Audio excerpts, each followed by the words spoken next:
ರಾಮ ಮಂದಿರ ಉದ್ಘಾಟನೆ ವಿಚಾರವಾಗಿ ಹಲವರಿಗೆ ಹಲವು ರೀತಿಯ ಅಸಮಾಧಾನಗಳುಂಟು.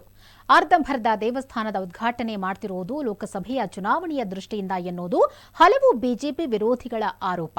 ಇದೇ ವಿಚಾರಕ್ಕೆ ಸಂಬಂಧಪಟ್ಟಂತೆ ನಟ ಕಿಶೋರ್ ಸೋಷಿಯಲ್ ಮೀಡಿಯಾದಲ್ಲಿ ಒಂದು ಪೋಸ್ಟ್ ಅನ್ನು ಹಂಚಿಕೊಂಡಿದ್ದಾರೆ. ಮಗ್ಗು ಬೂದಿಯ ಭ್ರಮೆಯಲ್ಲಿ ಮಂತ್ರಾಕ್ಷತೆ ಹಂಚುತ್ತಿರುವವರು ಹಿಂದೂ ವಿರೋಧಿಗಳಲ್ಲವೇ ಎಂದು ಪ್ರಶ್ನೆ ಮಾಡಿದ್ದಾರೆ.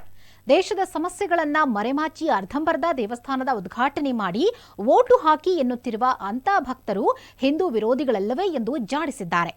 ರಾಮ ಮಂದಿರದ ರಾಜಕೀಕರಣವನ್ನ ವಿರೋಧಿಸುತ್ತಿರುವ ಶಂಕರಾಚಾರ್ಯರುಗಳು ಹಿಂದೂ ವಿರೋಧಿಗಳಲ್ಲವೆಂದರೆ ನಿಜವಾದ ಹಿಂದೂ ವಿರೋಧಿಗಳು ಯಾರು ಎಂದು ನಟ ಕಿಶೋರ್ ಪ್ರಶ್ನೆ ಮಾಡಿದ್ದಾರೆ.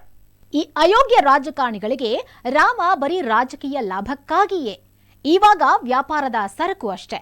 ನಿಜವಾದ ದೈವ ಎನ್ನುವ ನಂಬಿಕೆ ಇರುವುದು ಮಂದಿರ, ಮಸೀದಿ, ಚರ್ಚ್ಗಳಲ್ಲ. ಗಾಂಧಿಯಂತೆ ಜೀವನದ ಪ್ರತಿ ನಡೆಯಲ್ಲೂ ರಾಮ, ಪ್ರತಿ ನುಡಿಯಲ್ಲೂ ರಾಮ, ಸಾವಲ್ಲೂ ಹೇ ರಾಮ.